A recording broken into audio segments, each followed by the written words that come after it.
નવસારીના વાંસદા તાલુકામાં વિકાસના નામે અચરાયેલા ભ્રષ્ટાચારનો ભાંડો ફૂટી ગયો છે। મનરેગા યોજના હેઠળ માત્ર કાગળ ઉપર કામો બતાવી સરકારી તિજોરીને લાખો રૂપિયાનો ચૂનો ચોપડ્યાનો પણ પર્દાફાશ થયો છે। ગામના જાગૃત નાગરિકની ઓનલાઈન ફરિયાદના આધારે જિલ્લા વિકાસ અધિકારીએ તપાસ કરતા 8 લાખથી પણ વધુની ગેરરીતિ થયાનો ખુલાસો થયો છે। આખરે સિંગાડ ગ્રામ પંચાયતના સરપંચને ડીડીઓએ હોદ્દા પરથી સસ્પેન્ડ કરી દીધા।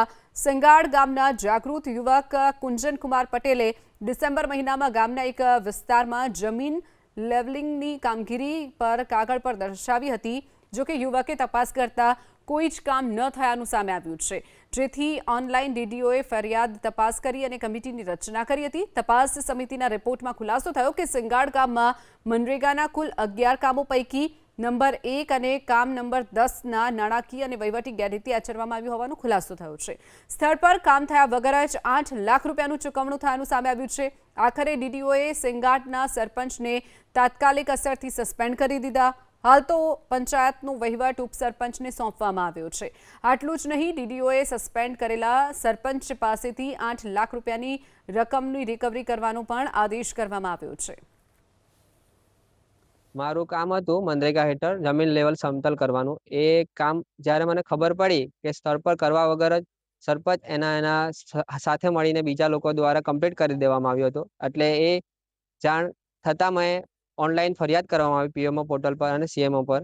અને તેની જ્યારે વાંસદા તાલુકામાં ઉપરથી ઓર્ડર આવ્યો કે તમારું જે ફરિયાદ છે એનું યોગ્ય ટીમ બને અને ટીમ દ્વારા તપાસ થાય, અને તે તપાસ થઈ પછી જે ગામમાં ભ્રષ્ટાચાર થયો છે એનો બધા પર જવાબ લેવામાં આવ્યો, અને પછી જિલ્લામાં એ રિપોર્ટ રેડી થઈને મોકલવામાં આવ્યો। ત્યારે 5 જણા જે હતા એ લોકો પર યોગ્ય કાર્યવાહી થાય એ રિપોર્ટ તૈયાર થયો છે, અને 8,32,000 રૂપિયા જે ભરપાઈ કરવાના છે એ લોકોને ઉપરથી સુનાવણી કરવામાં આવી છે।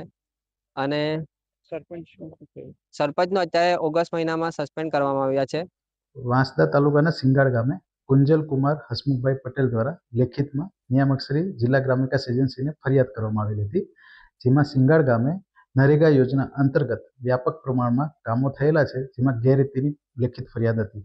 જે અંતર્ગત માન્ય નિયામક શ્રી ગ્રામ વિકાસ એજન્સી નવસારી દ્વારા તાલુકા વિકાસ અધિકારી વાંસદાને ઉપરોક્ત બાબતે તપાસ સોંપવામાં આવી હતી, અને તાલુકા વિકાસ અધિકારી વાંસદાના તપાસ અહેવાલમાં નાણાકીય અને વહીવટી ગેરરીતિ સામે હતી। જે અંતર્ગત માન્ય જિલ્લા વિકાસ અધિકારી શ્રી નવસારી દ્વારા સરપંચશ્રીને 57(1) હેઠળ લેખિતમાં નોટિસ આપવામાં આવેલી હતી, અને એમનો રૂબરૂમાં સુનાવણી કરેલી હતી, અને એમનો લેખિતમાં જવાબ આવ્યા બાદ રેકર્ડ આધારિત એ ગેરરીતિ સાબિત થયેલી હતી। જે કામો હતા એમાંથી કામ નંબર 1 અને 10 થયેલા ન હતા, અને બાકીના જે કામો છે એમાં વહીવટી અનિયમિતતાઓ સાબિત થયેલી હતી। જેના આધારે માન્ય જિલ્લા વિકાસ અધિકારી શ્રી દ્વારા સરપંચશ્રીને 57(1) હેઠળ હોદ્દા પરથી દૂર કરવામાં આવેલ છે, અને જે નાણાકીય અનિયમિતતાઓ છે 8 લાખ ઉપરની રકમની, એ અંગે વસૂલાત માટેની કાર્યવાહી હાલમાં નોટિસ આપીને ચાલુ છે, અને સરપંચની જગ્યાએ હાલમાં ઉપસરપંચશ્રીને ચાર્જ સુપ્રત કરવામાં આવેલ છે।